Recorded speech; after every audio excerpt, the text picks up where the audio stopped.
Wagwa niaje Cotes?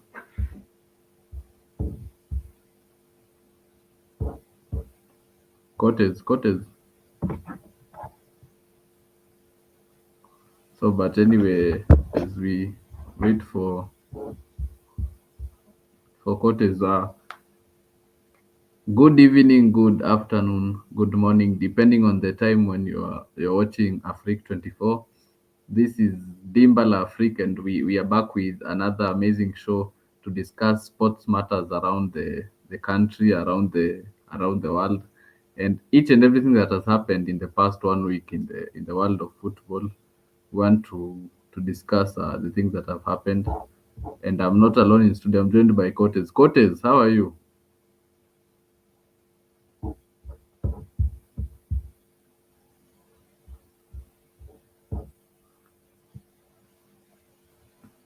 Okay, so we begin with the top story that happened where Gor Mahia lost the cup.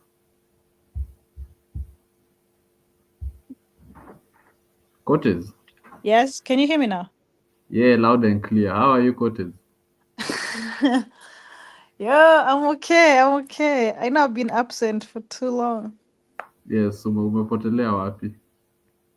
Eh, Amerika ikikugonga saa zingine tu unachukua break. Ama ulichukua break venye nini inaitwaje, venye season imeisha? By the way, season ikiishanga mi uchukua break the first month.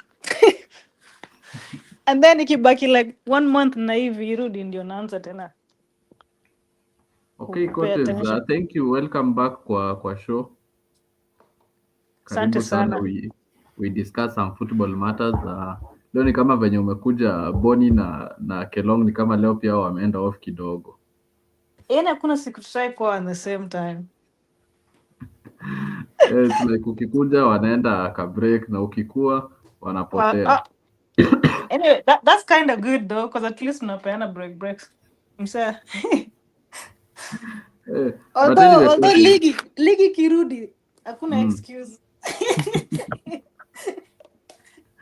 yeah, very true on that, Cortez. But since you're here, let us discuss with the first thing that you mentioned about Thomas Partey. So, Tumona, Thomas Partey has left Arsenal as a free agent and has been replaced Exactly. by Christian Nogard.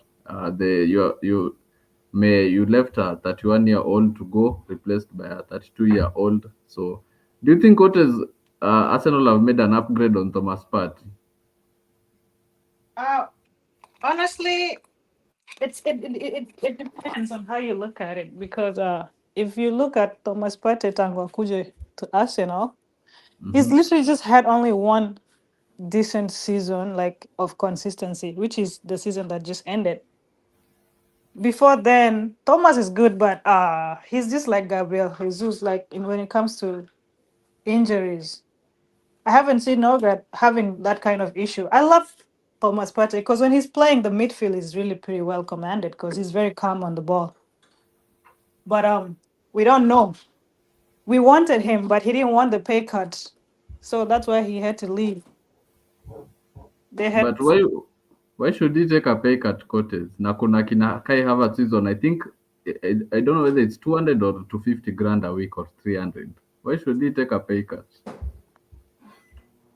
because I don't even think it was a pay cut. I think he wanted a pay raise Pay or raise. some. Yeah, like I think he wanted more wages or something like that. And like I feel like anasoma online now. Of course, my fans are get kwa kichwa yake. Where like the fans are like, yeah, like like when the fans are saying stuff about you, Mm-hmm. unaanza kumea some horns. So for him, it's either because what I read online, they said it was a pay cut that he didn't want, but other sources are saying pay raise. So I don't know. He's demanding aparte like at least something closer to what other midfielders are making. I'm pretty sure Rice makes more than him. Na labda inamkasirisha or something like that. Yes, actually And it's true. Rice has to make a lot because unaona Cortez, that's a 100 million pound player. player, yeah. Huyu hawezi kuja So, kulipwa 50 or 100. Kwanza uh, There was a time Mm. I think what was before Luis Kelly signed the new contract. I think he was on something like less than even £5,000 a week. Yes, but sai labda hata koma 90 ama ni sijui. Huko. So Yeah, so before we that's continue, Boni Kimanzi ni aje we mzee? hata amevaa kofia ya South Africans. Boni unmute mic. Bunny, hi. My number Hey, one hey, hey, hater. hey, hey, Hater wangu number one. Nilikuwa nadhani Boni. Nikelong hey, ndio mashabiki hater wa number one. Arsenali, Au mashabiki wa umepitisha. Arsenali, Ha? mashabiki wa Arsenali, mashabiki wa Chelsea, mashabiki wa Arsenali, nyote hamjui ball. Wewe mbona utu host? Wewe mwenye unajua both. Mashabiki wa Arsenali, si mnajua mnafanya hamna mtu mnaendea wa squad pale muweze kusign. Mnaendea tu watu fake, mnaachilia akina sijui. Ongea, Mnaachiliaje Thomas ongea, Partey? ongea nisikie. I'm Chelsea a national mnachukuaje fan. walikuwa I gave my piece why I think No, it's no, fine no. for him to Chelsea, go. Tuambie Chelsea mbona Bado anafaa hujafika mnachukuaje kwa kukaa. Chelsea, wachezaji hawa Boni. wanne kutoka kwa Brighton? Boni, we are not at Chelsea Eh? yet. We are still at Yes. Arsenal. Acha kurukaruka Hapana, topics. pia Oh God. asikuruka Chelsea nao pia hawajui kenye wanaendeleza. Huwezi endea wachezaji wanne kutoka kwa Brighton, sijui Pedro, sijui Caicedo, sijui Sanchez. Hiyo ni upuzi. Hakuna vile mnafanya shughuli kama hizo. Is Mnaelekeza that watu hivi, kwani ni overpopulation? is Chelsea that a nayo Chelsea, Chelsea? Boni. inajieletea. Wait, hiyo Boni, ni Chelsea we are rant yet to ama ni get nini? to Chelsea. Oh, Chelsea haijui kenye Bado inaendeleza. hatujamaliza hata we are not yet done with Arsenal. We'll get to we were Chelsea. asking Bonnie, is it okay or is it right that Arsenal has let go of Thomas Partey? That was the question. No, it's not okay. That was the machine for the midfield. Na mtategemea Odegaard ama ni like Declan Rice. Hakuna kitu atafanya hawa. Give us your Arsenal reasons why you think it imeisha. won't work.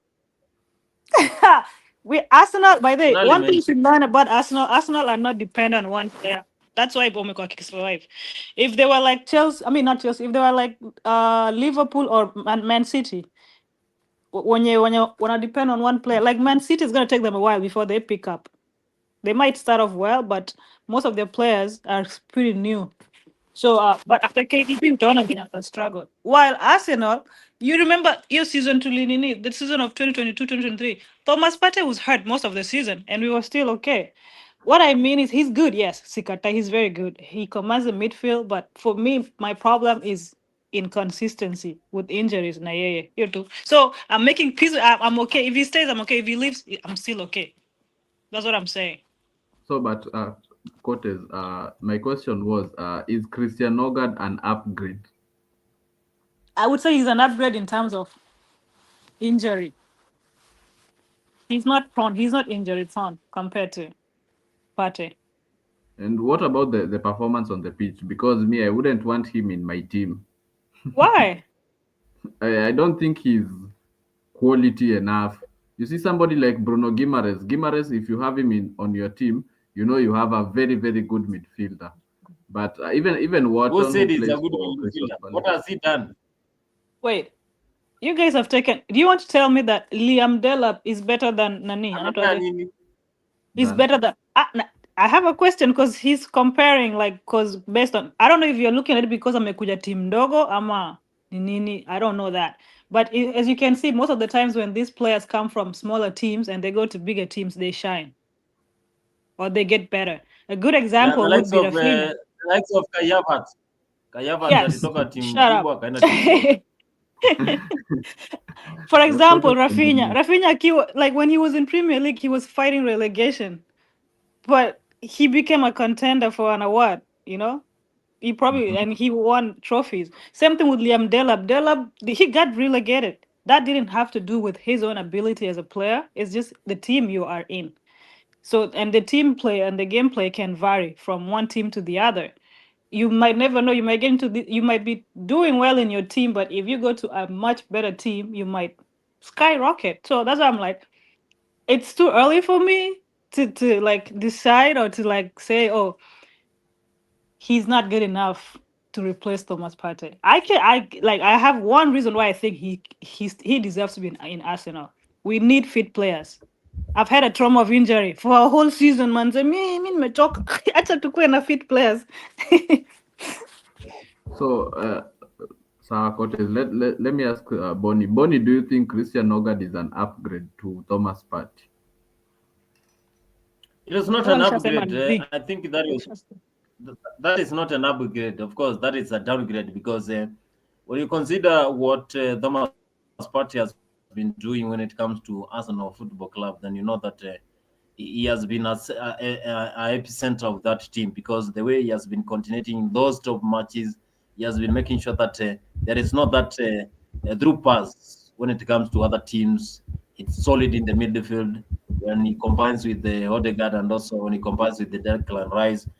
And now, Thomas Partey can play even 1 to 20 minutes, and he has been strong. Africans are known for being strong. So I think that is a downgrade for Arsenal. And I think it's another downfall for Arsenal. So they are going to wait for the next season. Again, next season, we are going to see them bottling the Premier League and also not winning the UEFA Champions League despite them going up to the semis, quarterfinals. They'll just go home crying. So I think Arsenal will never win any trophy. We saw the other day Crystal Palace breaking that curse. Now Arsenal, instead of looking for the top strikers, top midfielders, they are now going hard and seek so that they can see whether they can win the Premier League. By just buying someone who is not even sure that he can perform. Premier League is very tough. The likes when you talk about the likes of Rafinha, Spanish La Liga is good for him because it's very easy for him to score goals over there. Some of the easy goals he scores over there, they are meant to be scored in the Spanish La Liga. But when it comes to the Premier League, you have to struggle for you to score. You have to put extra effort. So I think um, I was answering that question that some players shine because we saw the likes of Kai Havertz going to your Arsenal, a small team, and then at the end of the day, they were performing. You see Rafinha in Barcelona, very easy game. Spanish La Liga is very easy for you to play over there. I think that is one reason that made him to uh, grow up when it comes to football matters. But at the end of the day, Premier League is the one that scrubs you and makes Okay. you fit for international competition and also other clubs. But you cannot compare Premier League with the Spanish La Liga. Otherwise, Arsenal signing that new guy is a downfall. Who? Party Zubi? was strong like a was a lithium. Wait, are you underrating La Liga or the other four leagues altogether? All the leagues, Huh? all the leagues, All the Bundesliga, leagues. Nah, Italian Serie you A, you're La not Liga, right. Nah, Bundesliga. you're not right.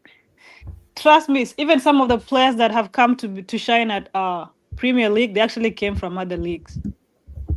They all like not they're not Tell all me, homegrown. They're not no, tell me who who is the just best. came. No, tell me. Give me an I, example of I a will certain give you an player who came. example. I will. I can even start from way back. But for example, right now in English Premier League, it's only Harry Kane, literally, and Rooney who are most known to have been homegrown and did really well in the league. The rest of the players that actually like did shine and they're having all these trophies and the winnings, they were from international. They were like it's either they were French, they were like Spanish, they were South Americans. The people shining at Premier League are not English players. That's what I'm trying to tell you. So for you to underrate the other leagues, for example, let's see. For example, Haaland. Haaland is not homegrown. He's not homegrown in English football. Um, Even Thierry Isaac. Henry. Yes, Thierry Henry. He wasn't homegrown at Premier League. He came from where? France, right? Yeah, Um, yeah. Leon. and then we have Isak. He's not Premier League homegrown. So you are underrating the wrong. Like I said, it's not the league that defines a player. It's just the team you are in. That's what I was saying. That because if you talk about a league, no, Europe actually has more, or let's say Spain. Spain has more cups compared to England. Like if you want to compare me, one thing I can always want to argue is I think South America is much better in football or soccer as opposed to Europe. If you compare Europe and South America, Europe just has the popularity. That's why it seems like they're better. But if you compare really, South America has a much better football like production rate. Let's say that. Or what the success. But I don't know. Talent. Is this talents? Yes. Yeah, okay. Cortez and still on Arsenal. We'll get to the first 11, but before we get to that, Cortez, your team is being linked with two players. Eberechi Eze playing Eze, for I want Crystal him. I Palace. like him. Yes, Mm. and also you guys are linked with Chelsea's star striker Nicholas Jackson. It started off as Please, rumors, but as ukiniambia of mi now, Cortez, naumia masikio. it's an option. Yeah, it started as a rumor, but right now it's an option We don't want him. for 50 million pounds. Cortez. What does Jackson bring to Arsenal? Nothing. What is he gonna bring? Hata Hirebereti. Goals, assists, and he has Ai, link up play umsa akuja hapa and he picks up akiskyrocket red mpira. cards. Nah, we don't. Eberechi Eze is more of a. If I was to choose between the two, I would rather go for Eze than Nkunku. Nkunku ni mauzo. Like, Not Nkunku. You guys are linked to I mean, Jackson. Nkunku sorry, is linked Jackson, to Jackson, United. Jackson. Sorry. Okay, both Nkunku and Jackson, they're wote ni wawili ni mauzo, but lakini nyinyi the last game hii yenu versus Benfica niliona mlikalisha Jackson, so that means he's actually leaving. No, he's on red card. Oh, okay. I thought he was leaving. I'm like, please, Arteta, quit looking at Chelsea players. Enda kwingine. Look elsewhere. He's leaving. But shida tasivo, it's just sometimes like our owners are very stingy. Hiyo ndio shida tu kubwa kwa hii club yetu. Like striker money is a lot. Striker and a midfielder money ni mingi. If you want a very complete striker mwenye like that one, the striker status, it's expensive. And sometimes for Arteta, yeah, now instead of me buying a striker for 100 million, why can't I get three other players for that amount? You know. So I just think he's trying to build a squad depth, but squad depth at times it wastes other players, Pia. Because assuming that your first team ya mue that season kila mtu hata umia, you'll still end up losing players at the end of the season because they didn't get playtime. So I think he should just give up getting other players and develop his backup from the academy. Na anunue striker na hiyo pesa amepewa. Hata kama amepewa tu just 100 million. Spend it on the striker. Forget about the rest of the players. You have players in your home field. Arsenal is one of the teams that has the best academies. Arsenal can produce players from their own academy, and they have upcoming ones. I don't know what. And actually, we're not gonna miss Partey. You know why I'm saying that? We have a Mhm. prospect coming up. I think they're planning on promoting him when the season starts. And he's a carrier. He's a ball carrier. I like him. He's called Max Darman. He's really good. Yeah, I've heard of him. 15 years old or Yeah. 16. And he plays for under 21 already. Okay, so Bonnie, question over to you. What do you think of Arsenal signing Eberechi Eze and Nicholas Jackson? For Nicholas Jackson, I think he can fit well when it comes to Mikel Arteta's side. He can help them. When you compare Jackson with Gabriel Jesus, then you can also say that Jackson can try because Jesus is just there to do nothing. As Jesus, if coming he from doesn't get Crystal hurt, he's Palace, okay. I think Eze should stay with Crystal Palace Nope. if he doesn't want to spoil his career. Because Arsenal there, you're going to be Arsenal doesn't demotivated. spoil careers. Stop, You're stop alive. spreading lies. Man U Of is what course, spoil with the careers. Man U na Chelsea. Kwanza Chelsea, ukiingia Chelsea ukose kushine, hapo utapotea, watu watakusahau. By the time transfer market inatokea ndio unakumbukwa. Like this player was here. Man U is the team yenye naribu wa players. Okay, so Cortez, which is the ni midfield gani inaenda kucheza Arsenal next season? Predict your midfield. You guys, I think, play the 4-3-3. So, which is the midfield three next Yeah, season yeah. now that We Part is not normally there? play a Is Rice 4-3-3. dropping in the six? Yes, Rice. No, Rice was gonna be in. Well, last season he played Xhaka's position, and Partey was the one who dropped. But he might drop. It depends. Like I said, if they promote Max Dorman, or if Ben White comes back fit, then they might push Lewis Kelly into Partey's position. So for me, if I was asked, it would have been Odegaard. My midfield would be Odegaard, MLS, and Max if they promote him. If they don't promote him, then I'm okay with Merino falling back into midfield. What about the 60 million pound player, Zubi You, Mendy?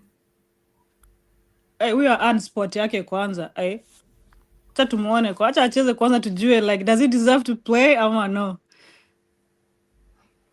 Yeah, okay. Sawa coaches. We see kwanza United fans wamesema on the first match day they are going to beat you people. They always say that, but when did they last beat us? Kinajua wako na kierere tu. Hata Arsenal ikuwe mnyonge aje. They can't.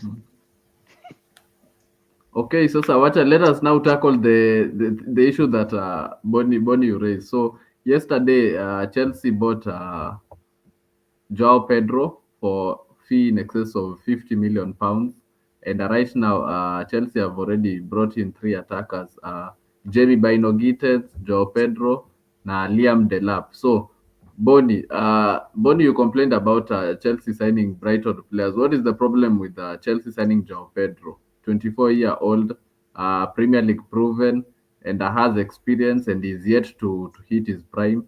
He can play as a nine, can play as a wing, and he can also play as a 10 sometimes. So, Bonnie, why are you complaining about Joao Pedro?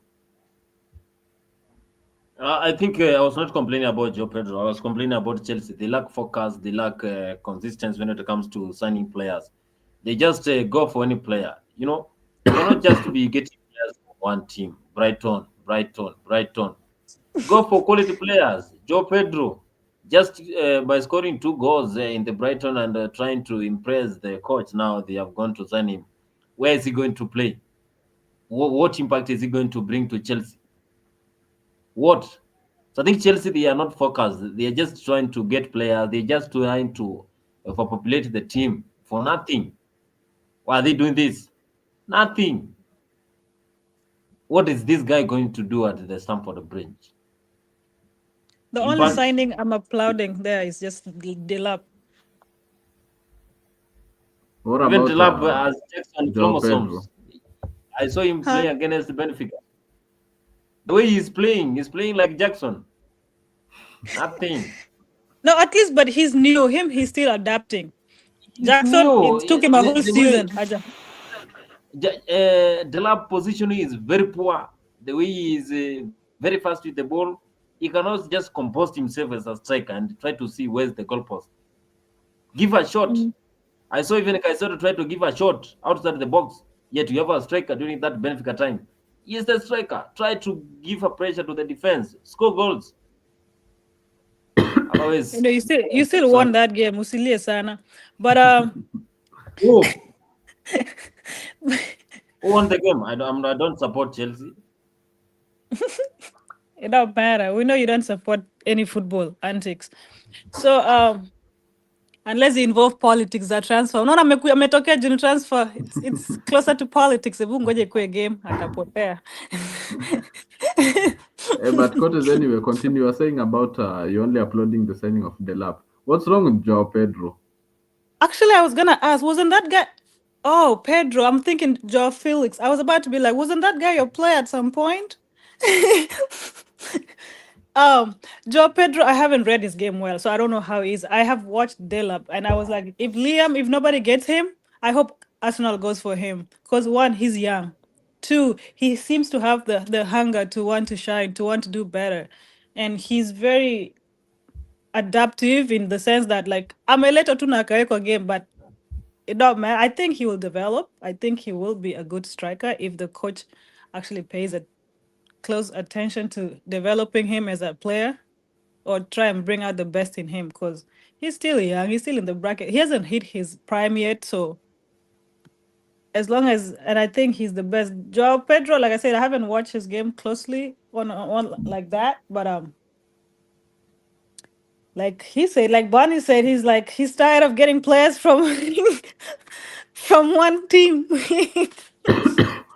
And then yeah, But and the fact that Chelsea overpopulates the squad, I feel like that's why they can develop most of their players because they try like handling such a big group.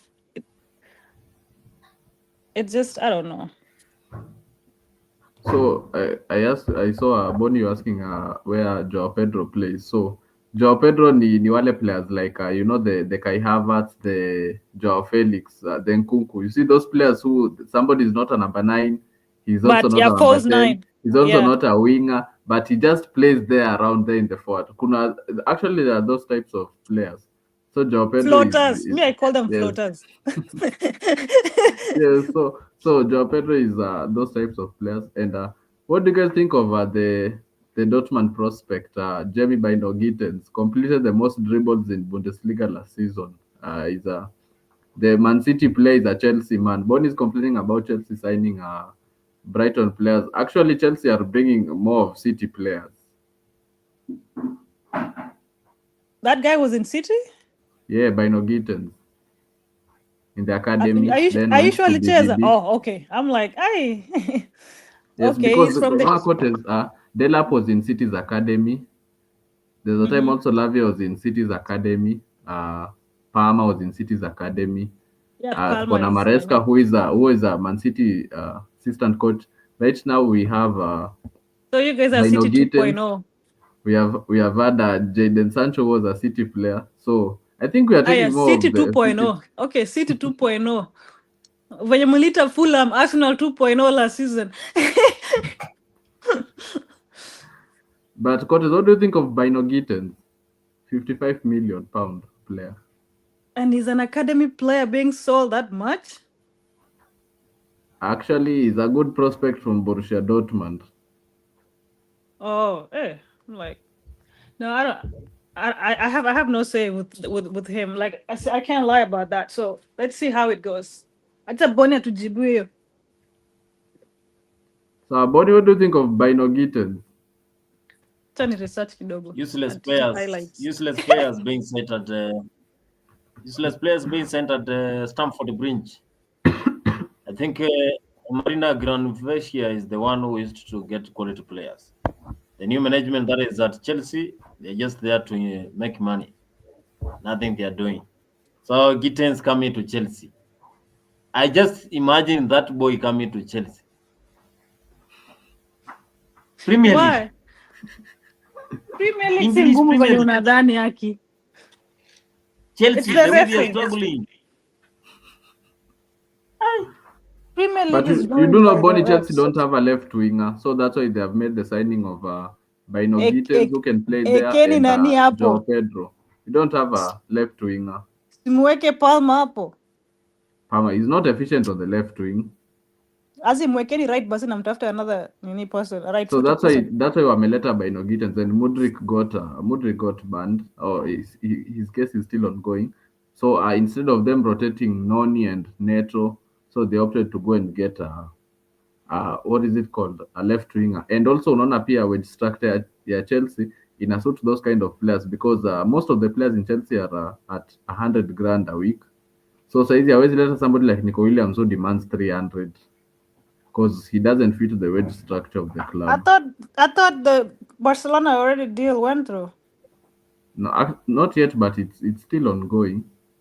Oh, but literally, like, don't you guys think you having Mudrich was the wrong move? Like that was like the worst signing Chelsea ever had. True or false? Actually, No, I Mudrik think was, Arsenal dodged was the good. bullet. Yeah, we did. Because I think also the price tag that was put on him was kind of hefty because it's too big for him. So like umemwekea expectations mingi, so and then he failed to live up to those expectations. But I think if he was bought for something like let's say 30-45 million, he could have played well. Now kama Merino doesn't have a lot of pressure like Declan Rice because he wasn't bought for a lot of money. Oh, money, yeah. Yeah. So I think that's Eh, the problem. yeah, but I think that's one of the worst signings in the recent times Chelsea has ever had. True. And just like how Manu happened with, was it Anthony? Yeah, the goats. Yeah, they also missed it. Well, he missed na Anthony. But I don't know. I think people just should just stop selling this overpricing players because when you do that, it's like you're already setting them up for failure. It's like you're not even giving them room to make mistakes or or to like grow. Yeah, like a good Ukishaika, example is Florian Wirtz, 150 million. yeah, for what exactly? That's a 150 lot. million to come and play in the Premier League.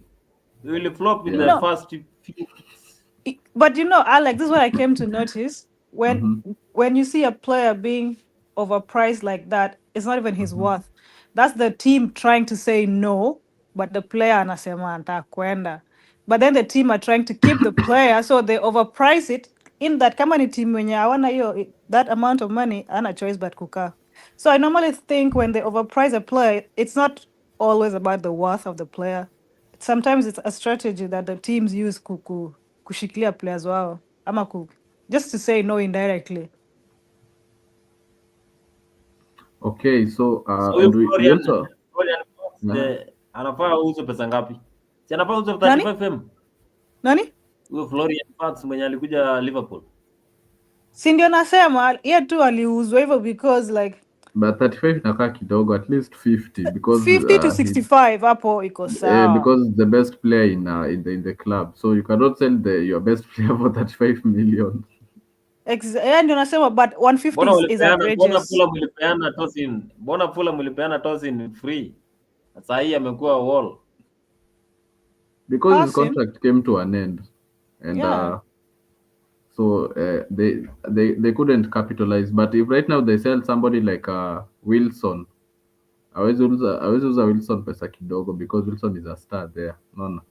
Or People let's like say sahi watu waende Isak, take away the fact that they won a cup. Just assume that Rock will win any cup. If any team right now goes for Isak, Newcastle will overprice him. true. Because Nyinyi because mmeshindwa kumnunua, Arsenal imeshindwa kumnunua. Ni striker mgani mtaleta pale surely? mi sijui hadi let's see the Jackson. Berta, sijui Berta anafanya nini. It's Ama next just season tu pia. this is the part I miss Edu yoni mse sharp sharp. But anyway, you guys, we have to speak about something that happened yesterday. So, FIFA uh, uh-huh. yesterday, UEFA suspended the case about the about Crystal Palace playing in the UEFA Europa League because it happens about there's a UEFA rule whereby if a club is multi-owned and then those two clubs they qualify for a competition, one of them has to be knocked out. So currently the owners of Crystal Palace are still the owners of Lyon. So as per the rules, Wacheze one of the one on clubs one. has to be dropped. So So they my should play question to both you guys teams. is that should the rules be revisited or what should be done on that issue? Because I feel like it's kind of it's petty. It's one, yes, one, it's petty too, though. If that's the case, like I said, I think if you remember like 2 months ago when I was saying that this new format of UCL has affected other competitions a lot. And if they were to change the rules in the UCL, they should have revisited the other rules as well, and update them, whereby like it can align with the new rules of UCL. But anyway, that's a story for another day. What I think though is, since it's too late to revisit the rules, I think they should just go one on one playoffs. Whoever qualifies stays. Whoever loses falls off.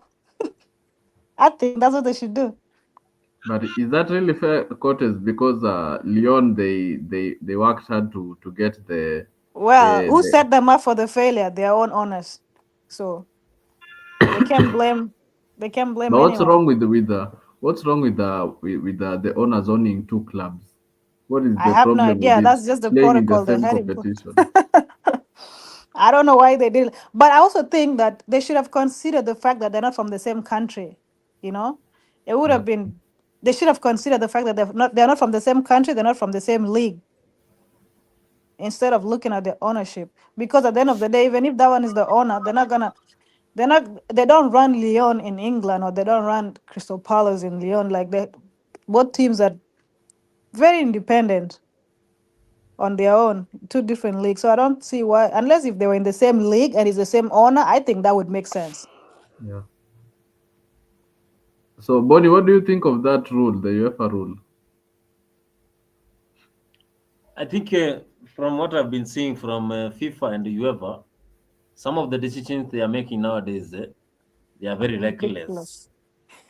very reckless, and they are going to affect even the state of football in the whole world, because you can't do that to a team that has just won the first trophy, and they are trying to bring back their glory. So I think that was a big mistake for the UEFA, and I think we must revisit that one because it will affect the club momentum also to come up and try to feature and compete with the other clubs which have already established themselves. So I think they have to revisit that. But at the end of the day, FIFA and the UEFA, they are currently making very silly decisions when it comes to football. They seem Also, I would unstable. support what Jurgen Klopp said, that this FIFA Club World Cup is the worst decision that has ever been introduced in football history. True, because now you're already tiring players To, out to UEFA Nation before the League. season starts. And then, can you see the Mhm, timing? The timing is so wrong. Why am I saying this? Right mhm. now, teams, some of the teams are out here or like playing throughout almost throughout the summer. They're probably gonna have a month or a month and a half of rest. While on top of that, the league starts again, and then after that, the World Cup starts. Like you see, like I feel like they've introduced it at the very wrong period. I feel like they should, if it's a year leading up to the World Cup, then there shouldn't be FIFA World Cup. But I mean, I guess it's the pre. Is it like the pre-game for World Cup? I don't know, but it doesn't. I don't even know why it's called FIFA World Cup. For me, I just think it's the timing that is wrong because teams just stopped playing in the league, and then now they're gonna go back play almost the whole entire summer. At what point will they rest? So, can we say they are focused more on the commercial side? Because Exactly. Just the money. They're taking away the entertainment now. and the coaches, do you think it should have the Club World Cup should have been played in the States, or they could have brought it to another continent? It should have been another continent. I think maybe Even this maybe USA, Africa, USA is not even ready to maybe host Africa or FIFA World Asia. Cup. It would have been more fun if it was somewhere in Africa or Asia. I'm pretty sure ingekuwa saina more exposure. It's in America. The only people who are aware of it or following it are the strong football fanatics. When you do like, but if this thing was being played in somewhere in Africa, out of influence too, ingekuwa popular. Like your friends are going to the bar to watch this game. Oh, acha mimi come here. Like, but then they brought it here because I guess there's most of their Huko sponsors are USA here. hata wajui chenye wanaendelea. They don't, and that's the truth. Like they're not really big USA fan hata of like hawataki kuona game. wamejua soka vizuri tu venye Messi alikuja ndio wase akaanza kushtuka. Oh, kuna kwanga na hii sport hapo hivi kumbe, like. But the location was wrong because already they're holding World Cup here next year. How much can you give to a country that is already self-made, that is already imeshafika almost at the peak of development? I feel like they should have given other countries, especially third world countries, a chance because ingesaidia their market na ingesaidia economy ya hiyo country, and that would be a win-win situation. But anyway, Okay, so still on that the Club World Cup issue, I have here the fixture road to the finals, and I want us to predict the winners. So round of 16, game here Inter Milan inaendelea. I think it's about halftime right now. But so I want us to you guys to help me. We break down who is going to win who is going to win this Club World Cup. So there is this the pool side here, Chelsea, Man City, and the likes, and then this side for Paris, Bayern, and the like. So we start off in this side here. Chelsea versus Palmeiras in the quarters. Who is winning that? Chelsea.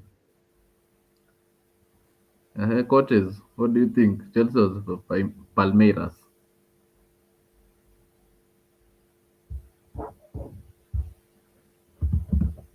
Cotes.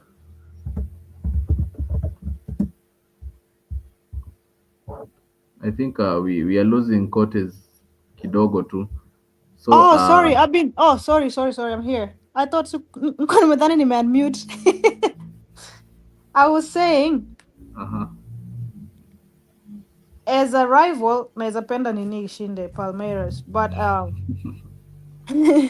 but if we talk in sense of odds, like zina odds in a favor nani more, of course itakuwa Chelsea. So I think Chelsea will win that. Okay, and we have another game that is ongoing at the moment. Inter Yeah, Milan Inter versus and Fluminense, and mm-hmm. Fluminense is 1-0 ahead, 45 minutes. So, which Yeah. team do you guys think is winning that game? Inter versus Fluminense. Fluminense is ahead 1-0 up. Ooh, Al Hilal and Man City are playing later. Anyway, that Yeah, one, 4 a.m. Kenyan time. mtamka. Hapana. Unajua pia Premier League mwamka hizo times 4. Because ananiboo. But nilikuwa naamka tu kama ni Arsenal. I think Inter versus Flume. It's tricky. Do they decide with penalties these games right now? Ama not yet. Yes, actually, ukiona kama game ya Chelsea na Benfica, if the game went to extra time, so if it reached penalties, it could have been decided there. Oh. No, I think Inter will come back. So you're Yeah, picking Inter. Bonnie, yeah. which team are you picking? Fluminense, because South American countries, they know how to play. Inter Milan currently they don't know how they are doing when it comes to football, because even the time when Simon Inzaghi was there, they only depend on one players. But I also think the style of playing that they are using nowadays is very old, and that is the reason that makes them to lose even during the finals, because they don't press. They only play with these counter attacks, and that is one way of losing games nowadays. Teams have I realize that during those counter attacks, you just need only two players in the back, and then at the back, and then you block that one. So I think Fluminense they will just win that game against Inter. Inter Milan they have been very poor. Okay, so and Bonnie, Kenyan time 4 a.m. in the morning. We have Man City versus the Asian champions, Al Hilal, who have been very brilliant in the tournament, especially in the first game against Real Madrid. Which team are you guys picking? No, Ay, no, Al sorry, Man City. Hilal. Man City versus Al Hilal. Which team are you guys picking? Al Hilal. Hata mi si Why Al fan wa. Hilal? Mi hata si fan wa nini. Mi hata si fan wa Ronaldo, I mean. No, Ronaldo is Al Nasser. I'm still going for Al Hilal. But anyway, this Man City kind of seem to underrate teams ndogo. Like wanakwanga na, I don't know how I can describe it. It's like an ego issue that they have. Ama kuandarate tu team, like kudharau team ati juu hii team see, like we are City, we can beat anyone. But say if you actually go back in the Premier League, uangalia most losses City have had is the small teams because of how they underrate them. So I feel like it might be since they cannot be a draw. I think if they go all the way to penalties, yeah, Man City will win, or to extra time, then Man City will win. But if it's full Wait, 90, Cortez. mm, Wait, you are saying about Man City winning the against Al Hilal on penalties. Do you know they have the best keeper when it comes to penalties, Yasin Bono? Do you think Ederson is going to beat Yasin Bono saving spot kicks? saving spot kicks, no. But maybe kufunga is the part I'm talking about. Like maybe the players missing it. Um, but Piata City players are not good takers. They're not good penalty takers. Anytime City goes to a final and it involves penalties, I think their losing rate is higher than their winning rate. I've So seen it twice. One versus us in a community shield, and one versus I don't know if it was Manchester United or Liverpool. But they don't okay, they yeah, they don't do well with penalties. That's why I mean when it comes to shooting. But if you compare Al Hilal and City in terms of penalties, I still think Man City will still take it. So let me welcome Jalala. I don't know whether he can hear us. Jalala, Unajua mimi karibu nafai sana. Can kwenda. you? Okay, no problem. Jalala, can you Hapa hear me? acha nisalimie mjinga kuja hapa. Jalala kuja utuongeleshe. Nasikia unasema nini wewe? Nikikuja ndo unatoroka. Uliza Alex. Hautaki nichomee Arsenal. Hata I was supposed to leave like 20 minutes ago. Ni venye niliulizwa swali. Mambo yako tunajua, ni sawa. Watu wa Arsenal ndo hiyo kutoroka. We Alex, umesikia nimesemaje? Si nimesema ndio Jalala anakuja cha ningoje nimsalimie ama? Yeah, Sijahepa. yeah. But umetupata tukisema who is winning between Al Hilal and City. Man City hiyo ni rahisi sana. Man City hata siwezi fikiria mara mbili. The way we have been playing since the tournament started. Sidhani So that means then both of you. Ati? That means Al Hilal and City. Well. Yeah, because Al Hilal and City, that means Al Hilal and City, they are the actual contenders. Because you guys been playing both so well. Yeah, and Al Hilal also got Inzaghi as the manager right now, so they have a good manager. But I just think we'll have overwhelming quality for them. We have too much quality for them, so I just don't see. Yeah. I don't see them having any answers. Shida tu ni I hope tu Pep asiwadharau because Pep sometimes can underrate a match na yake aanze tu kuweka watu. Nah, it's not even about that. If you just see at the quality, see at the mambo na kudharau, the quality is there. The quality difference is there, and anyone can see it. And comparing to how we have been playing since the tournament started, I think we are getting better and better and better. So, yeah, especially with the current crop of players, yeah, no way. Okay. It's no chance for anyone. All I'm waiting for. Is City the contender? Huh? It seems like ushaamua. So City is your contender. Yeah, City or PSG. That's what I want to see. I want to see a City PSG final. I think that will be quality football right there. I just want to see how Luis Enrique and Pep Guardiola would, mesh up the styles of play. Absolutely, yeah. That's true. So, yeah, but we continue. So tulikuwa tukikuwa hapa kwa quarters. So let's assume venye Boni amesema, let's assume this team Inter Milan wins. So in the quarterfinals, which team are you guys picking? Let's say between Man City versus Inter or Fluminense. Which one do you guys think is winning? I had already said Inter, so it's gonna be City versus Inter for me. So if I'm to choose those, which one is winning to enter the semis? City. Then tukuje sasa semis. Chelsea versus City. Is it revenge for the Blues? Ama ni kichapo inaendelea? Me hapo sasa, me I'll sit back. I let the best team win. Me siwezi chagua hapo. Bonnie, what do you think of the semi-final Chelsea versus City?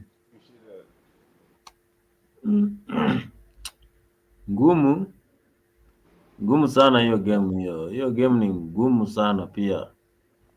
Lakini Man City Pep Guardiola ako soko. Jua kwa soko anatafuta wachezaji wazuri.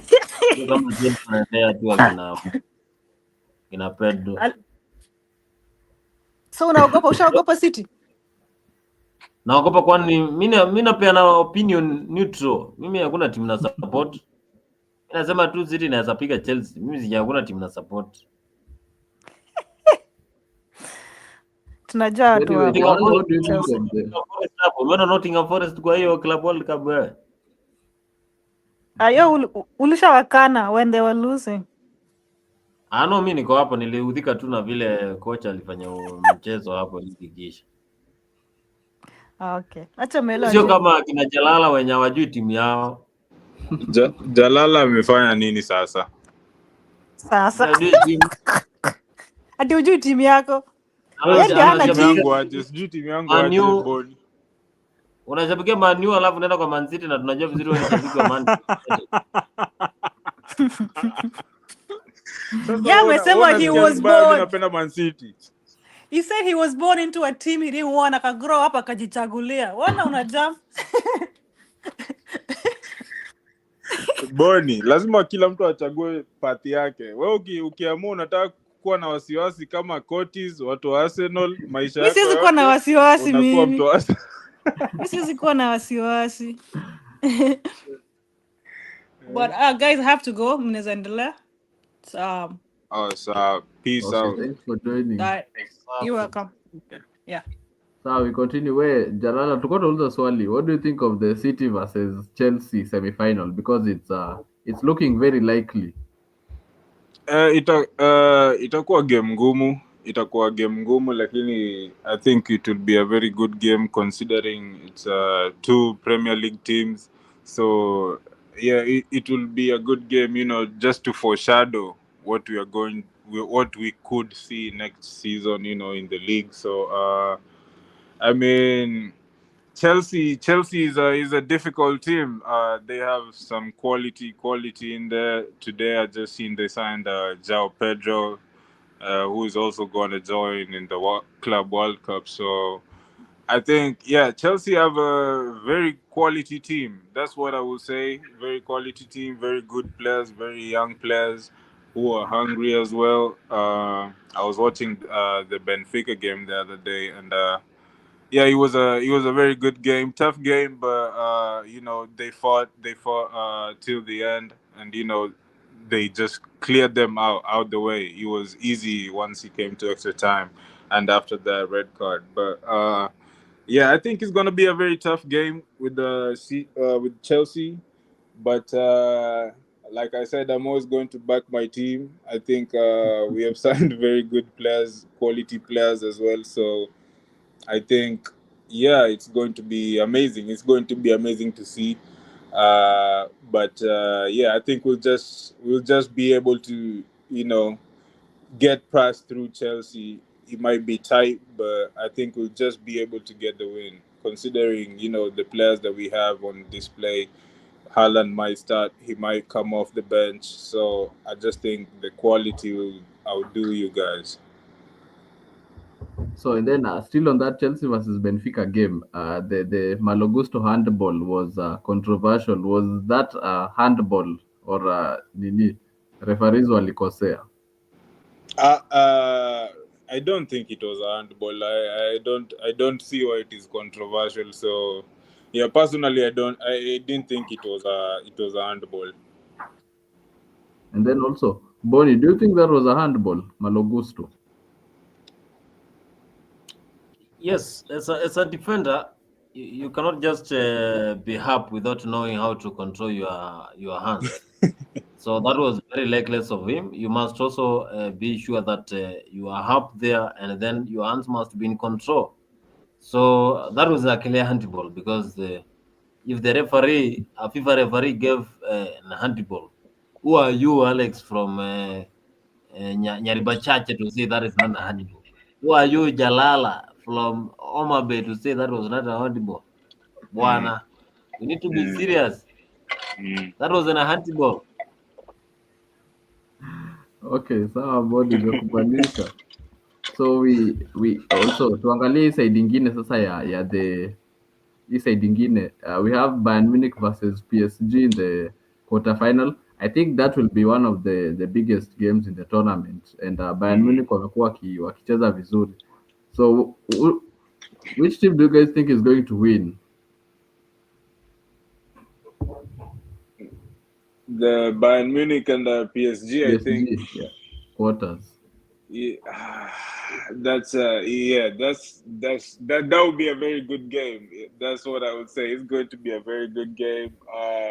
Yeah, Bayern Munich are just outscoring teams. They're also doing well. They're playing well. They got a very good team. Olise is over there. I'm a very big fan of Olise. I think he's a very good player. Uh, but Musiala is also a very good player. And but you look at PSG. I don't know. Dominant. PSG is just different. The way they move the ball, everything is just fluid. It's fluid. It's quick, very technical.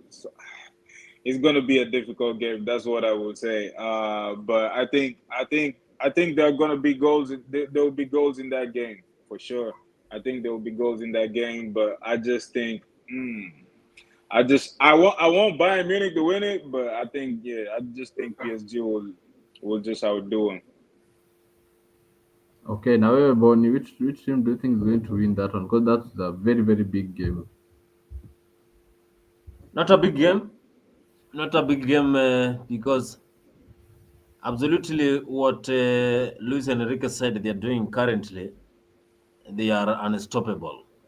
Vincent Company, the way his defense has been so weak, I don't think whether they are able to stop the likes of Desire Due and also Achraf Hakimi mwenye anapanda na anarudi, sijui kama watasimamisha. Hiyo ni rahisi sana kwa PSG, mapema sana itakuwa ishalima au Bayern. Haya, tupatie prediction basi. Umesema ni rahisi, tupatie prediction. PSG 4 Bayern nil. What? Mbona Eh, unakuwa na mchezo? No, PSG who's going to inalima score tu. those 4 goals? Desire Due 2, Achraf Hakimi 1, Vitinha 1. Yeah, Okay, the good thing we shall be here to Joao Neves we 1. shall be here to judge. So Mhm.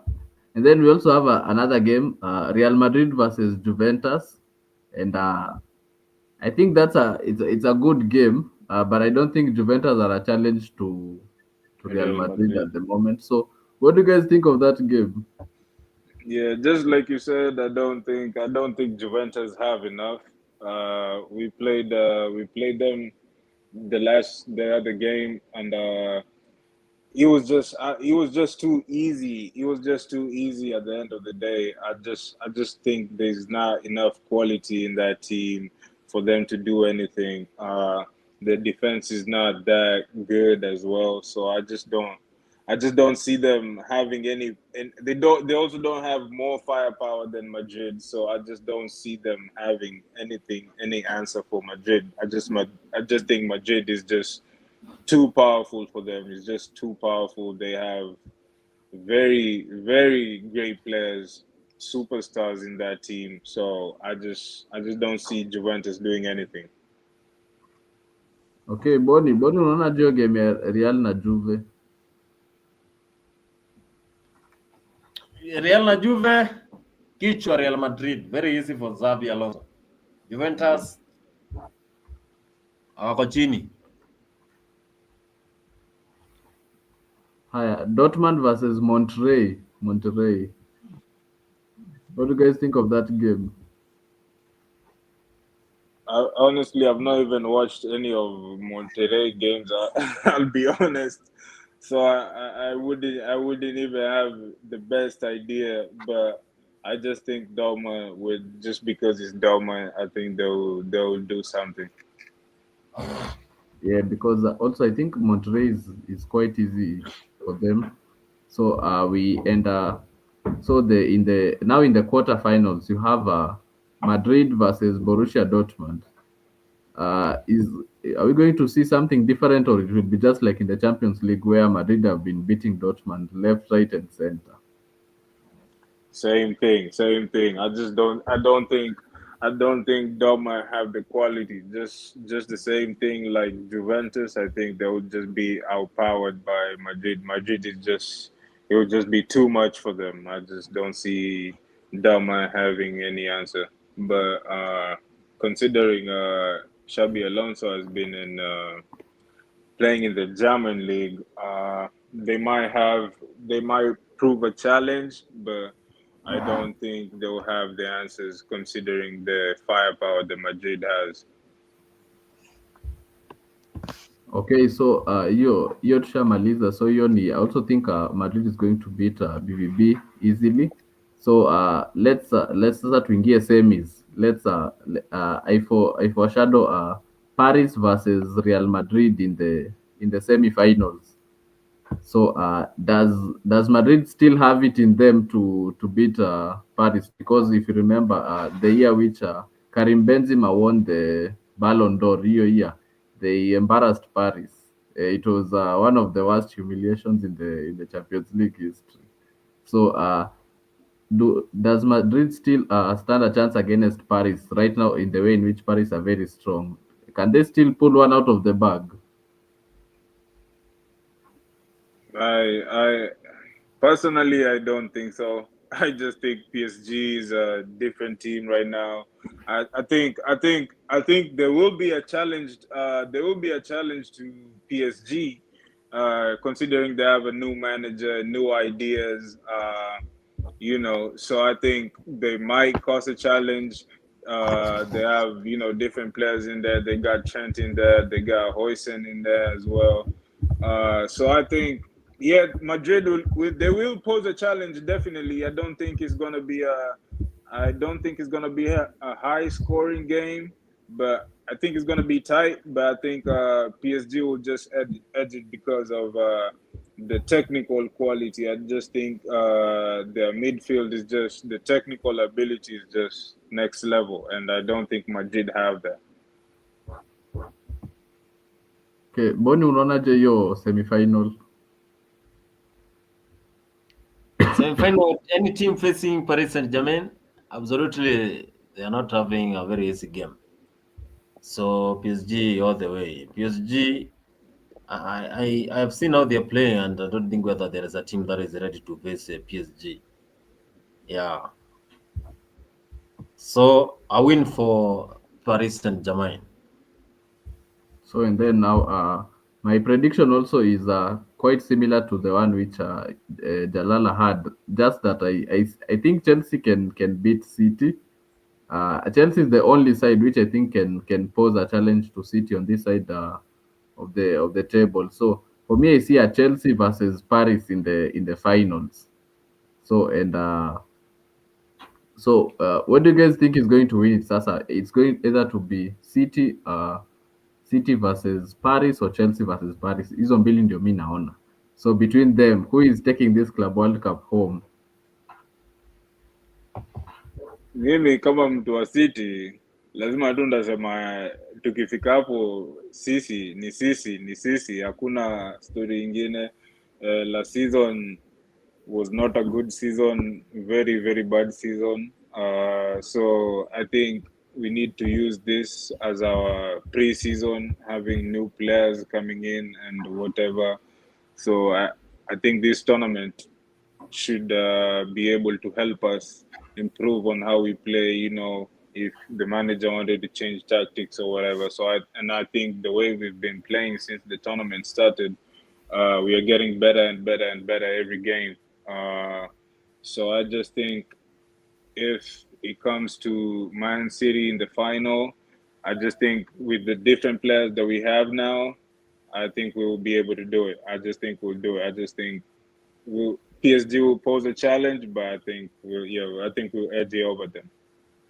But if it is Chelsea and PSG, yeah, I think that will still be a tight game. But if it's Chelsea, I'm looking at the Chelsea defense and I'm saying, you know what? I don't know. I'll go with PSG over that. Okay, na wewe Boni unapiga aje hesabu? Chelsea versus Paris or City versus Paris in the final? I'm not into speculation. So what I can say, I'm waiting for the teams to qualify first. Just you can't just say that Chelsea versus who. No, wait. Teams to qualify. We have seen now it's almost 45 minutes for Fluminense to eliminate Inter Milan. So you can't just underrate a team. So I think I'm waiting for the team But you to have said Bayern is going book to a be spot. beaten 4-0. You have just said some few minutes ago Bayern is going to be beaten 4-0 and you cannot underestimate any team, bro. No, yeah, that was a prediction that of course the game that is of course it's going to happen. But now you can't just say we are expecting a team to play in the quarters, in the semis. No. Wait, like Jalala is saying that Man City is winning FIFA Club World Cup.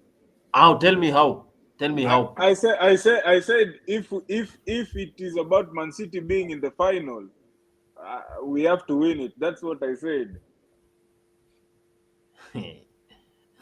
You're winning. You said you might win, but last time I saw your team being cornered by Crystal Palace.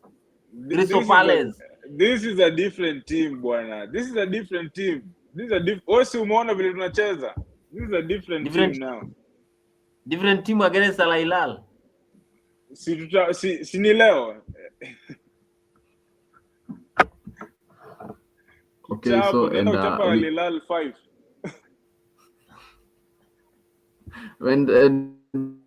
By the way, Jalala, if you guys get to penalties, do you guys have a chance against Al Hilal, considering they have Yasin Bono? Yeah, I mean, I will always back my players. I know, we have history with penalties. We don't really do well, but with the players that we have now, with everything that's, the change of staff in the team, I just think there's very good vibes over there. So I just see us cruising. I don't think there's any challenge like Al Hilal will pose to us. Okay, so tuko karibu kumalizia show, but before the show we have to welcome our senior Mzalendo. Mzalendo, karibu kwenye dimba, umepotea huku sana. Mzalendo ananga team. Mimi ati sina team boss. Mimi ni timu yangu, tunajua ni ile timu kubwa, jina kubwa, fan base kubwa, pesa mingi. Timu yetu inacheza UEFA Champions League. Sisi tuchezaji hizi vikombe ndogo mpya. Vikombe zile watu hata wajui, ati FIFA inaitwaje, FIFA Cup, FIFA World Cup. Hiyo ni kikombe inachezwa na kina Al Hilal, Gor Mahia FC. So ni sifa gani hiyo mnatuambia hapa? Ati mumecheza na kina Messi, watu wameretire ball. Hiyo ni training ground. FIFA World Cup is a training ground for players, na watu wale new players wale wamesainiwa na vitu kama hayo. So timu yangu unajua kama kawaida ni ukienda pale Spain ni Barcelona, ukikuja huku England ni Arsenal, ukikuja world ni Brazil, ukikuja continental ni Nigeria, ukikuja local ni Gor Mahia. Ni gani unataka kujua tani? Gor Mahia jana litandikwa na Nairobi United finali. Pigwa huwa. Wana complain that huyo coach wa Gor Mahia sasa anavuta bangi mingi sana. Hakuna Ziko Tiano ni mnoma sana. Hakuna kitu ku complain. Ziko ni mnoma. Nakwambia vile mafans wanasema huyo jamaa amechanganyikiwa. Hakuna sio jamaa. Ni game imebadilika wanze. Ligi kuu nchini Kenya. Unajua kwa game anaona ma players wawili. So yani ni saa zingine kupiga sabi na mshinda. Gor next season inaenda relegation. Next season Gor Mahia inaenda relegation. Mimi nakwambia hiyo ni timu yangu, lakini hiyo timu saa hii vile haiko pale pazuri sana. Hakuna mzalendo, unajua ligi ukiangalia, unajua mimi huwa nafuata sana local league. Ukiangalia sana vile ligi timu zimejipanga, yani timu zimeelewa ni nini zinatafuta katika ligi kuu. Unaona? Na leo umeng'ara bwana.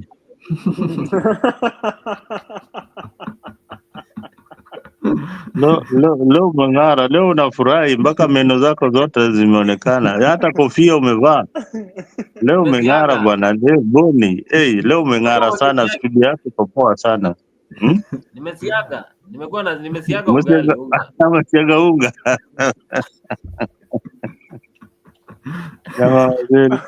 Jamaa wa Chelsea mnafika Chelsea mko wapi? Si nimekwambia nimesiaga. Wewe tulia nikueleze. Nimekuwa nikipata Ligi sana. Kwanza local league mimi kufuata sana, nikiangalia Gor Mahia, FC Leopards, nikiangalia Kariobangi Sharks, nikiangalia Nairobi United. So timu zimekuja kuelewa Gor Mahia inachezanga na format moja na hawajui kutumia chances. Ndio maana umeona Kenya Police walianza hiyo ligi mara ya kwanza na wakadominate hiyo ligi. Wakafunga mabao, wakawin, wakachukua ligi. Shabana imekuwa pale, imekuwa ikipishana na kina Kakamega Homeboys. Gor Mahia iko hiyo sifa ya Gor Mahia. FC Leopards 27 years ago they have not won any Premier League. But yesterday walikuwa na hiyo election ya FC Leopards Championship ambayo ilichukuliwa na Boniface Sabani. Lakini pia ukiangalia FC Leopards hata wakipatiwa Ambani Boniface hakuna kitu watafanya. Next season Kenya Police. Hebu simama hapo. Ati umesema FC Leopards hata wakipatiwa Ambani hakuna kitu atafanya. Umejuaje hayo? Hebu tuambie umejuaje? Hiyo siasa iko pale kwa Ingwe. Siasa iko pale kwa Ingwe ni mingi sana na hakuna vile FC Leopards itafanya. Sasa sikia siasa ya ball iko hivi. Mafans ndio walikuwa wanataka Boniface Ambani.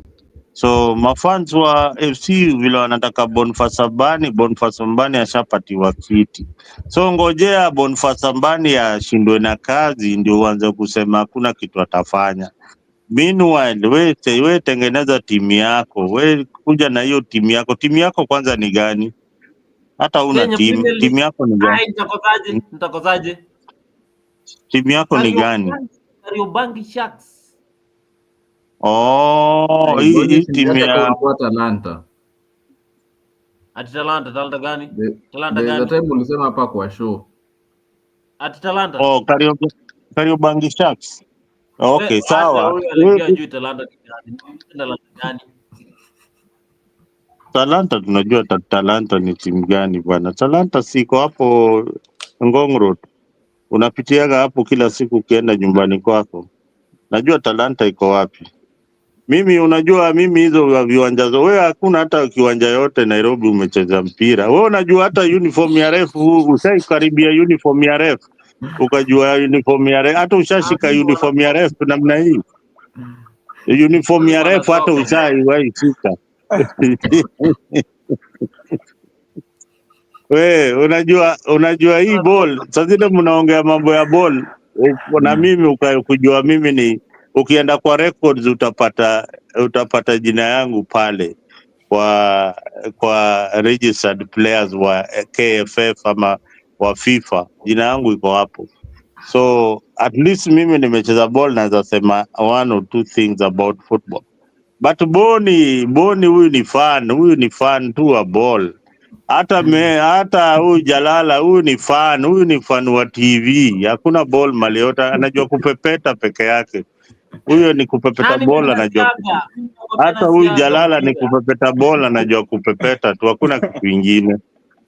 Aleki mwisho wake wa kucheza ball alicheza ball kwa varanda. Hiyo ndio story najua. Hiyo story nyingine na anapenda ball. Ni watu ni mafans wa ball, lakini sasa the technical ability ya ball. Mimi nimecheza chapa ndimba. Nimecheza at least wewe unajua referee anakaa wapi ball na hata kona, yani yule ball ukishika kona unaweka wapi ball alafu unapiga cross. Hawa watu wawili hawa hapa chini hawaja yani kiwanja ile wameona karibu ile imemakiwa ni ile wameenda tu kuangalia game ile imemakiwa, unaona. So kuna tofauti, kuna wachezaji, kuna wasikilizaji, kuna analyst. Sasa hawa ni ma-analyst wa ball, yani wanazaona ball waseme hey mane change huyu team, change huyu jamaa, change huyu nani. Hawa ni ma-analyst. Lakini ball iko na mambo mingi. Hii ball unaionaga iko na mambo mingi sana. Unajua ball ya Kenya, wacha tuongee ball ya Kenya ndio hapo ndio tunatoka sana. Ball ya Kenya kwa nini inaenda chini? Inaenda chini kwa sababu first ligi ya Kenya iko chini kabisa. Ligi ya Kenya itambuliki compared to league kama ya South Africa, ligi ya Tanzania.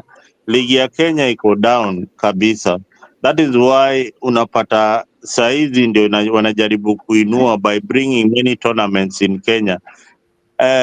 Wakileta tournament Kenya ikiqualify kuenda the next round za hizi matournaments kama hiyo African Cup of Nations ikikuja home, tunaweza shinda matimu kadhaa, ranking zetu zipande juu ya fan base, unaelewa? So hizi vitu ziko na advantages zake, fan base itazapanda, but by and large ball ya Kenya structures ndio ziko poor kabisa.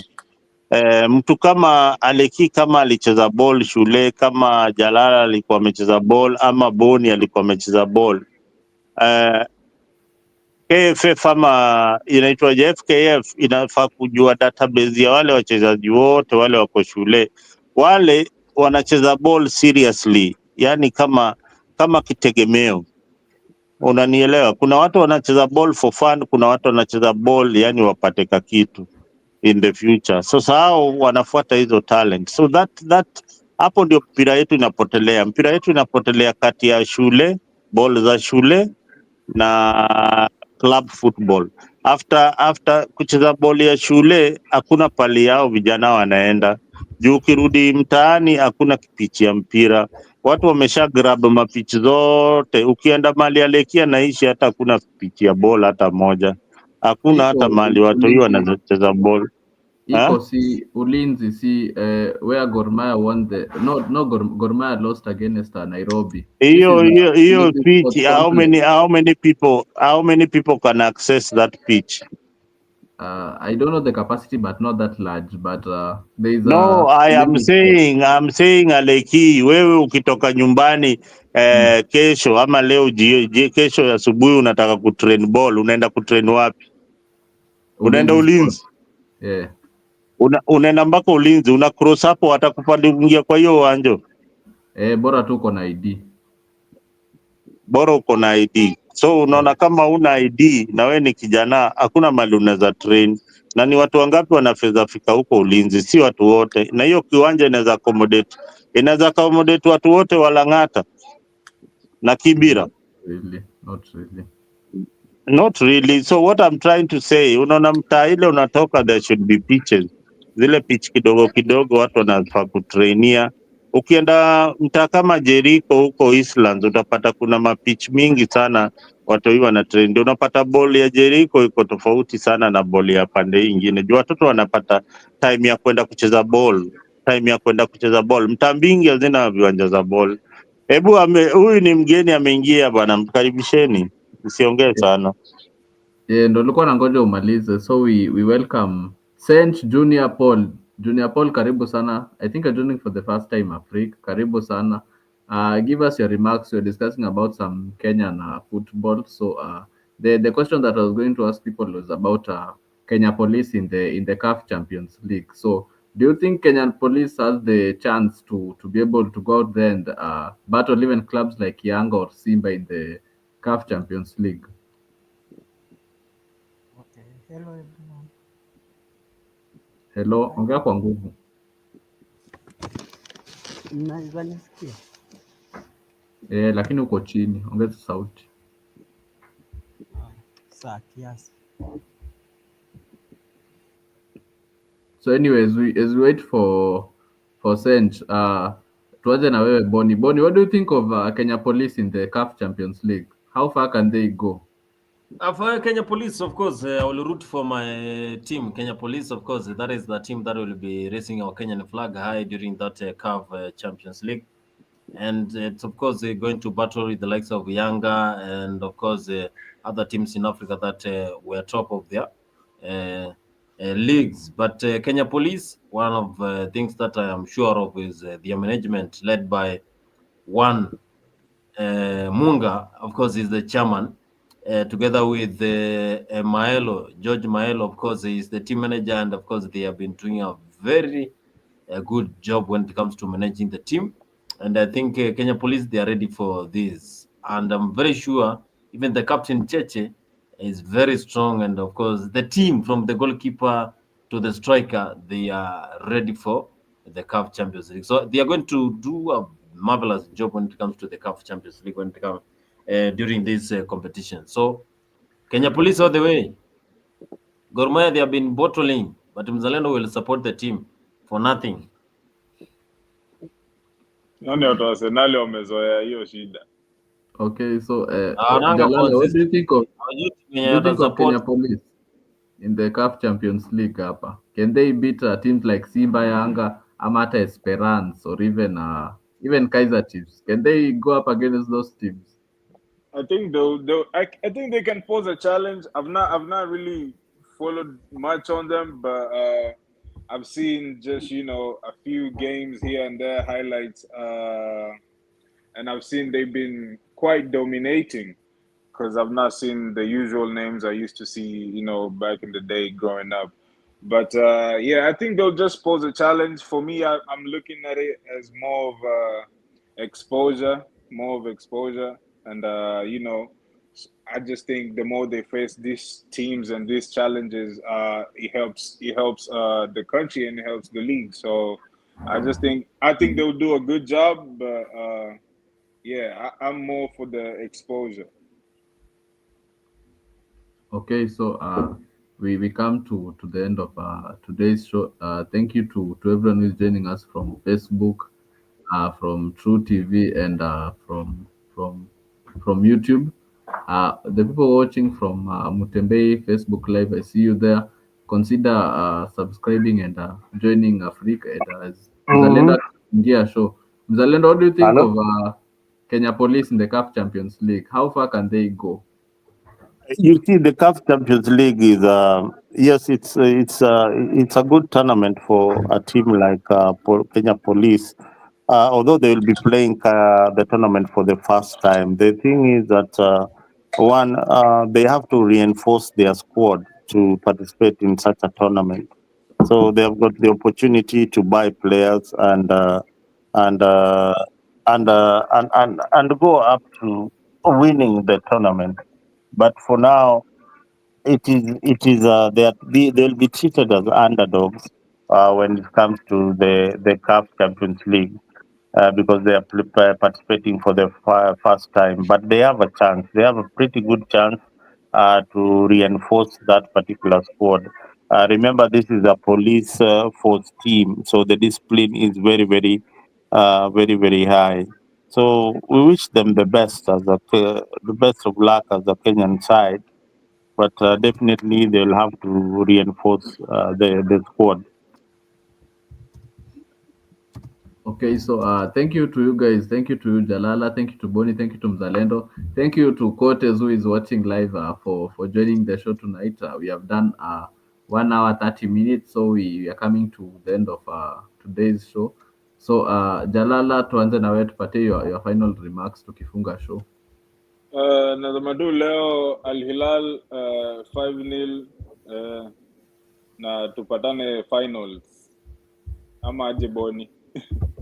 Final gani wewe? Final gani? Hakuna finali hapa. Ni kutandikwa, mnatandikwa leo. Hakuna timu hapo. Kama Crystal Palace zinawatandika Al Hilal ni nani? Ati Ni mpatane sawa. finali. Nani na nani? Uko na Anderson kama goalkeeper. The best goalkeeper. Ati the best Bonnie, goalkeeper. tupatie your final remarks tukifunga. Hakuna hapa hivi Jalala sana anasema ati wapatane finali. Mimi nasema tu hakuna mahali Man City itaenda. Ni kukaukiwa tu, atakaukiwa hapo. Okay, so tuki wrap up na Mzalendo, give us your final remarks tukimaliza hii show yetu ya leo ya Dimba. I see Fluminense is still ahead 1-0 up. Mhm. No, I think with the FIFA Club Championship, I've not followed it very keenly because it's not an exciting match for me. But the teams participating, I think for me, I wish the African side the best. I wish the African teams the best, especially Al Hilal. I wish they could reach the finals and probably Is for Saudi Arabia. African teams Saudi Arabia. zilitolewa. African team zilitolewa Al Hilal ni ya wapi? Saudi. Al Ahly. Al Ahly Saudi ni watu wa Afrika bwana. So Wasaudi hatuko karibu nao kushinda wazungu, so timu yote ile iko karibu na Afrika kina Al Hilal, hizo ni timu uh, za Afrika. Al Hilal inatoka country gani? Saudi Arabia. Saudi, hizo ni UAE. Al Hilal inatoka nchi gani bwana? Tafadhali, mimi nawaambiaga jueni ball. Al Hilal inacheza ligi gani? Al Hilal si ni ya Saudi Al Arabia. Hilal inacheza Saudi ligi League. gani? Sio Arsenal, hiyo ni ya Saudi Arabia. Oh my god. Al Hilal inacheza timu ligi gani? Google. Si Asia, Saudi Asia Pro Champions League. League. Asian. Inacheza ligi gani? Al Ahly inacheza ligi gani? Al Ahly Hiyo ni inacheza ya Afrika. Asia. Na kuna Al Al Ahly Hilal. inacheza Afrika. Al Hilal inacheza ligi gani? Saudi. Saudi Pro League. Wanacheza hii ligi ya kina anaitwaje huyu? Ronaldo. Akina Ronaldo, hii ligi ya Emirates ya Asia. So kuna Al Ahly ama Al Hilal, ndio nakwambia hii kitu sijaifuatilia. Kuna Al Ahly na Al Hilal. So Al Ahly ni ya Egypt. Al Ahly ni ya Egypt. Al Ahly ni ya Egypt. So mnasema hiyo Al Ahly ingine ya Asia. So hiyo Al Ahly ingine ya Asia hiyo, I still wish them the best. Juu wao ni Waarabu, wako karibu na sisi. So at least wakicheza poa, it is easier for a Kenyan player to join teams in the Middle East because they've joined teams in Oman and leagues like that many times. So when the leagues are elevated like that, many scouts will be attracted to the league. So once they reach that apex is when scouts are attracted to the league. Hizi tournament zikianza, scouts are not attracted to the league so much. Lakini the best the last 4 is when you see scouts, or the last 8 is when you see scouts coming in, because they know that team has got a potential and there are players who have driven that team to that particular level. In the elimination stages, no scout is interested in watching the elimination of stages of teams. But when they reach the semis, the quarters, and the finals, people are attracted. So that is the way our leagues are going to go up. If teams from the Middle East rise, then teams from Africa can easily join the teams in the Middle East compared to teams in Europe. Getting a player joining a team in Europe from Africa or Kenya, especially, it's very difficult. So we wish that teams from Africa play, and teams from the Middle East they join these continental tournaments and they play well. Because how many teams did we have in the African clubs championship? How many FIFA club championships? How many teams from Africa? There were 3. 4. There were 4. There was one from Morocco. I think it was eliminated. Yeah, Morocco had one team. There was a team from Tunisia and Esperance. Yeah, Esperance of Tunisia. Yeah, so if Esperance, I was hoping that it reaches maybe these stages, because that team is also very good. It has beaten major clubs, even Barcelona. Esperance is a very good side. So that way, our league is lifted way up, and you can see in players from Africa how they are performing in the Premier League, and even in the Spanish league. The players from Africa are really doing well, especially those Arabs. They are doing so well. They are doing so well in the league. That's my opinion. Okay, so we are coming to the end of today's show, and nikimalizia nasema anyone who is joining us from Mutembe or joining us from Facebook or wherever, consider subscribing to Africa, and very soon, I think either this week or next week, we have a political interview, and people should stay tuned for 10 minutes, and there are a lot of projects coming up on the platform. So people should consider subscribing. We grow the platform. Thank you for 170,000 views on YouTube and 1.4 thousand subscribers. So we keep on building the platform. But for now, goodbye and thank you guys for showing up. Tupatane the next show. Pamoja.